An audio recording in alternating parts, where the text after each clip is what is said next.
Hey, remember when Arby's had the French dip and Swiss? People loved that sandwich. It was one of their best. And now, just like the other fast food giants, Arby's has taken a chance to upgrade what might be their most beloved item. The big three want you to believe that nobody else can pull this off. But Arby's said, here, hold my Dr. Pepper. Joey Starr here for Starr Quality Kitchen. Today I will be reviewing Arby's French Dip Royale. I will test out Arby's latest innovation for taste, dip integrity, beef quality, and so much more. And by the way, later in this video, I'm going to tell you how to actually pronounce this word right here. Almost everyone gets this wrong. So I will use every wrong way you've been saying it during the review and then tell you the right way at the end. See if you hear your version along the way. So this sandwich is out for a limited time, of course. You got your French dip sandwich. They give you a cup of all juice. And since I decided to make it a meal, I got myself a set of the curly fries and a Dr. Pepper. So I'll start by unwrapping the sandwich. And there she is. Let's get a peek under the hood here. Nice beefy aroma. Kind of looks like that roast beef, thin sliced roast beef that you're used to from Arby's, of course. Looks like some mayonnaise in here. I see some bits of onion. And there's some cheese here. Please note that unlike the beloved French dip and Swiss, this actually uses provolone as its cheese. Bread's nice and tender and soft and kind of pillowy. Yeah, I'm looking forward to this. Let's get a look at the cross section here. That's really pretty, isn't it? Let's go ahead. I'm going to take the first bite, just the sandwich as is. This bread is held out really well. Even though it's no longer warm, it's still very soft. Pulled apart very easily with my teeth, like almost no effort. You can work on this bad boy with a bad set of dentures and you'd be okay. Roast beef is that classic Arby's that you know, the meat that keeps them in business. It's soft, it's tender, it's got a juiciness about it, a bit savory, really tender. I mean, I almost didn't have to press down my teeth at all to get that to separate from the main portion here. And then the onions, what I like about the onions is they didn't go overboard. They didn't douse the damn thing in onions like some other fast food places that I won't name right now, McDonald's and Burger King. Just enough that it adds a bit of flair to the already yummy, savory flavor. Arby's played this smart. Because they held back a little bit with the amount of onion they use, it's not in any way taking attention away from their star attraction, which is the roast beef. It's always the roast beef with Arby's. Next, let's take a look at this au jus. Good aroma. Just kind of stir that up a bit. Give you a little bit of the texture. Okay. So this Ozas has just a touch of a thickness to it. I mean, it's still very fluid. But most of the au jus that I've encountered in my life, not saying they're right or wrong, is usually looser than this. It's just pretty much just a broth. And this, at least a little bit of flour to mix in there, just to give it, it's not a gravy, but it's also not a consommé. I think that's pretty cool. And it smells so good and authentic that I can't wait to get my first bite of this. Actually, before I do that, let's taste a little bit of this au jus straight up. Savory. Tastes like there's a bit of onion in the mix there. A bit bold and very much authentic. Pretty much any other time I've had au jus, there's a commonality to the way it tastes in each different place, whether it's a diner, whether it's a French restaurant, or in this case, an Arby's. It's got that nice beef broth flavor with a bit of onion in there. It tastes like, not quite like French onion soup, not so much in that direction, but just a little more pure on the broth flavor. So knowing that the sandwich on its own tastes excellent and that the au jus tastes good on its own, it stands to reason that when we dip this now, that the bread's not going to be saved by the au jus, but rather be enhanced by it.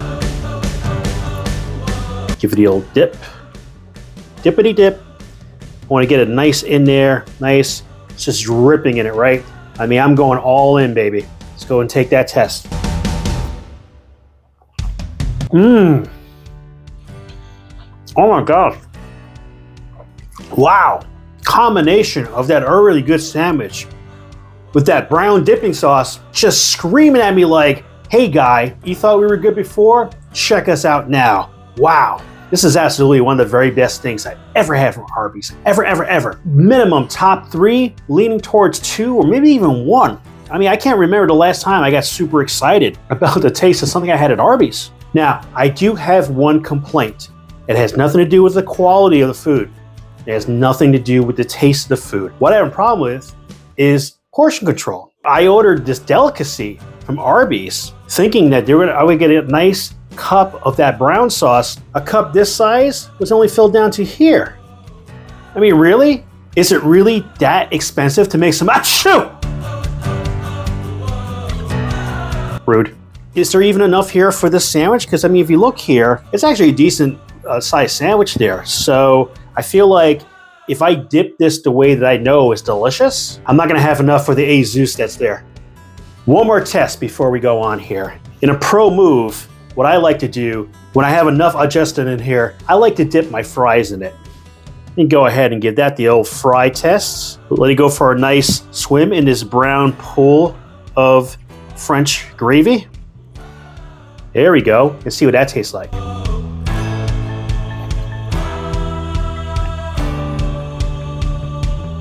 It is good. And if you opt to get the curly fries, the little nooks and bumps and stuff, it's gonna grab onto the gravy a little bit better and just add to it. My only knock on doing this, at least with Arby's curly fries, is that your curly fries are pretty well seasoned, so it's already a bit on the salty side. And when you add this ajuniness, it brings the salt level up a little bit past satisfaction. So maybe dipping the fries, in this case, is not the best move. Better to save that teeny tiny bit that they gave you, this ridiculously small amount that they gave you for what it was made for, and already proven to be delicious, and that's the sandwich. And I can't even think about moving on without getting some more. Get a nice dip in there, twist it around. Oh yeah, I mean, look at that. It looked like it just came out of a mud bath. Oh yeah, let's go, Wilbur.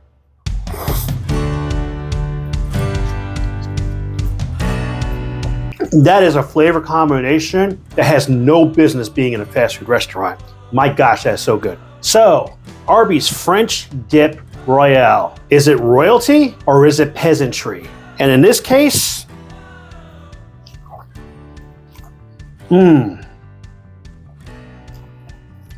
all hail the king. So now, let's talk a little bit about language. You've heard me run through all the common mispronunciations of this word that I've heard over the years, including some that I even kind of made up along the way, because it seems like no matter what anybody I know says, it's all wrong. The proper way to say this word is, you ready for it? It's not what you think. Ozu. Nothing crazy, nothing fancy, just nice, simple, proper. Ozu. So that's my review. Arby's French Dip Royale. More than worth the trip out to your local Arby's or the 35-minute wait from Grubhub. Honestly, I don't think you should even bother with a Grubhub. It's way too long. Go drive out there and go get that yourself, because you know what? It is colossal. I cannot believe how good this is. This is probably the first time in my life that Arby's had put out something so good that I've been into it. I was like, Mick who? Burger who? Wait, who the hell is Wendy? No, this is the... In a battle royale, the French dip comes out on top. How about you? Have you tried the French Dip Royale? Do you intend to try it? It's out for a limited time, keep that in mind. Also, were you a fan of the French dip and Swiss? How does that compare to that beloved sandwich? Is there something along the lines, whether it's French dip or at least something with the same flavor profile at some other fast food place? Let me know if there's one out there. Do you think I should try, if there's one near me, and review it? And I will do so, because this is also your channel. I would like to give a hearty, royal shout out to one of my favorite subscribers and good friend, Josh, for recommending that I try this. And thank you for watching Starr Quality Kitchen. Be sure to like, share, subscribe, and stalk. Laters. Damn you, Arby's. One, for putting out something that I absolutely love, and now I can't talk smack about you anymore. And also, for giving me so little azu. If you're going there, especially if you're going through the drive-thru, ask for extra azu and let them know that you know how to pronounce it correctly, thanks to Joey Starr.